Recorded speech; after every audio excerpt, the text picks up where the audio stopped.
In the year 1862 in the state of Alabama, a story unfolded that is echoed through generations as one of the most astonishing accounts of human survival and resilience.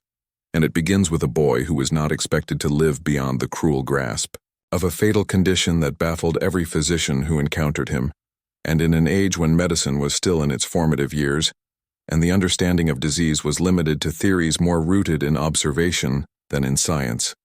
The very survival of this child defied every expectation and challenged the limits of knowledge in ways that left doctors humbled and communities awestruck.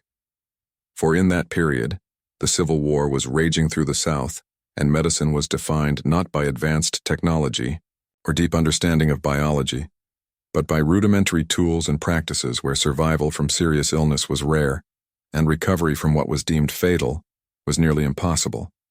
Yet here was a boy who carried within him a strength that no medical textbook could explain, a determination that no scalpel or theory could unravel.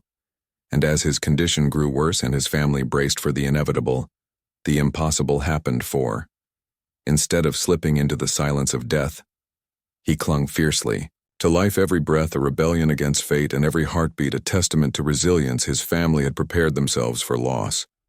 Yet day after day, he endured, confusing his caretakers who could not understand how his fragile frame continued to resist the odds. Neighbors and relatives came to see him, half in sympathy, half in wonder, their whispers of disbelief blending into stories of miracle and divine will. And in those hushed voices the tale began to grow larger than the boy himself, for even the physicians, men trained in the sparse science of the time, found themselves without answers. Some wrote notes detailing his case, some speculated about hidden reasons, yet none could explain how a boy so close to death could continue to live. And so the story spread beyond Alabama, becoming a legend spoken in churches, discussed in gatherings, carried by travelers, and remembered by families as a living proof that science had its limits and that sometimes survival was beyond comprehension.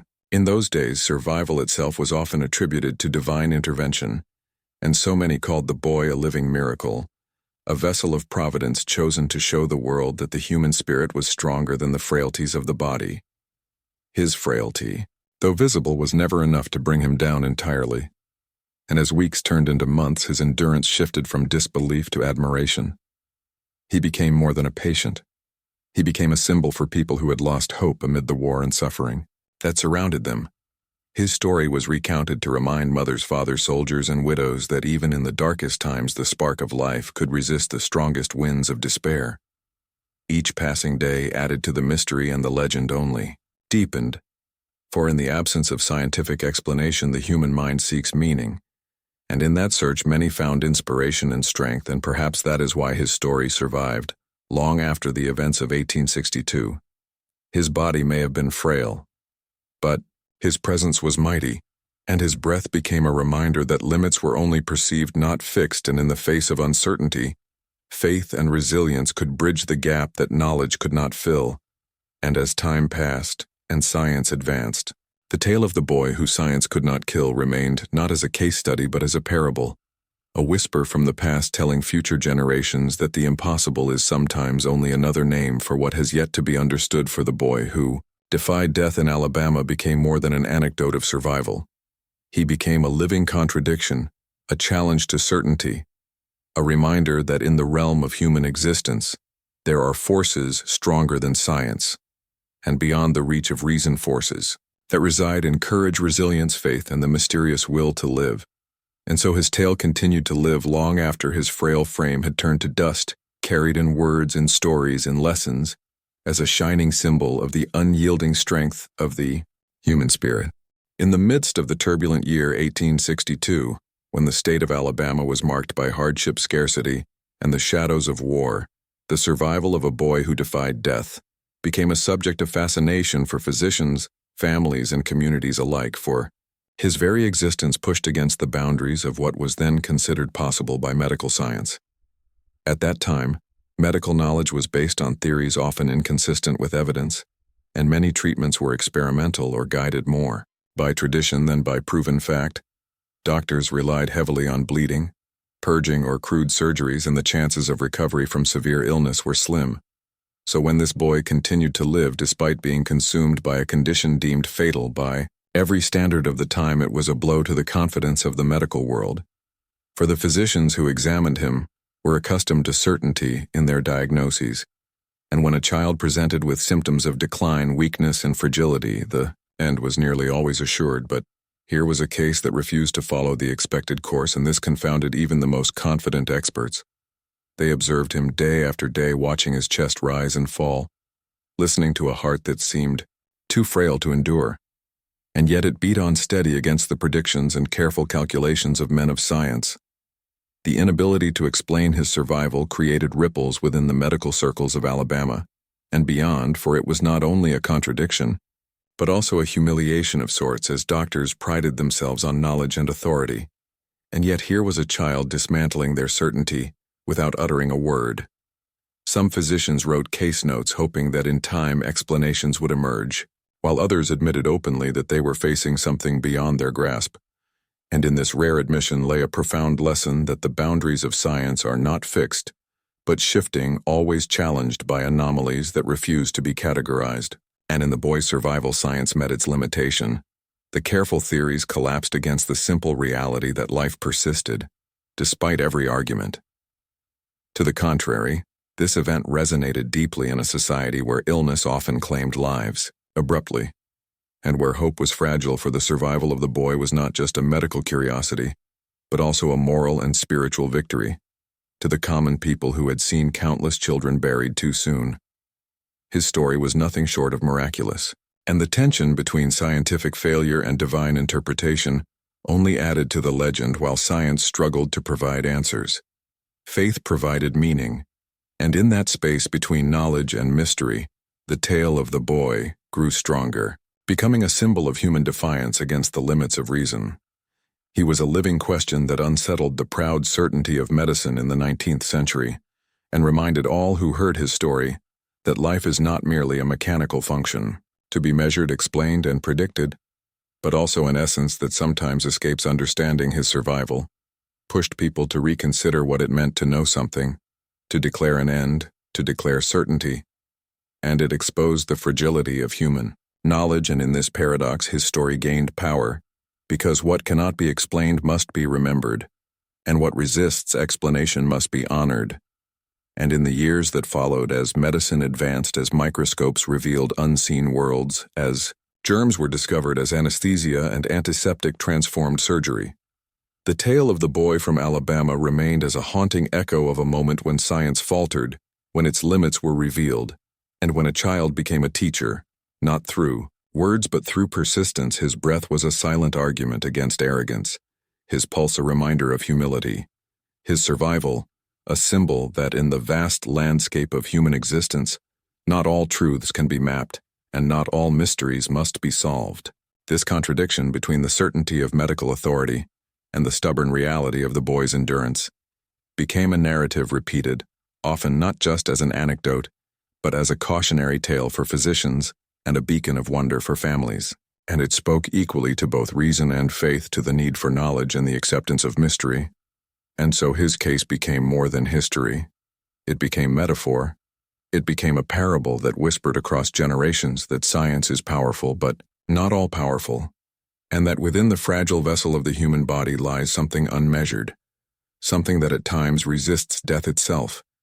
His survival was not just the failure of medical certainty, but the triumph of the inexplicable, the kind of story that both unsettles and inspires, reminding humanity that in the dance between life and death, between knowledge and mystery, the final step is not always dictated by human understanding, and thus the boy who should not have lived according to every calculation became the boy who lived, and in doing so he etched himself into history as the symbol of the limits of 19th century science.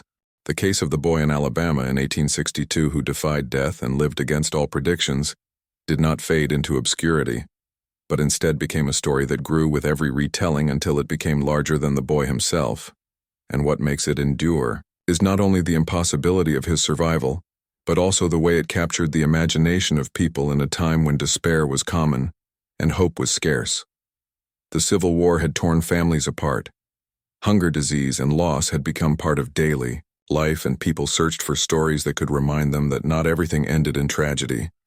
And so the boy's survival transformed into a legend that carried the weight of inspiration for many. The fact that doctors could not explain his persistence only strengthened the story because it placed his existence in a space where reason failed and faith stepped in. And in such spaces, legends are born.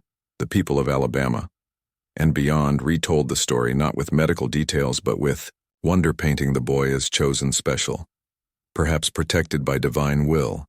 And this narrative grew roots deep into the culture where oral traditions thrived, and stories were passed from one generation to the next, often embellished, often reshaped, but always grounded in the astonishing fact that science had declared the boy's fate, and yet fate itself had refused to comply.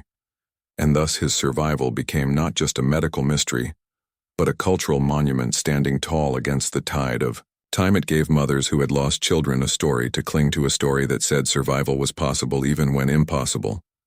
It gave fathers who buried sons in the war a small flame of hope.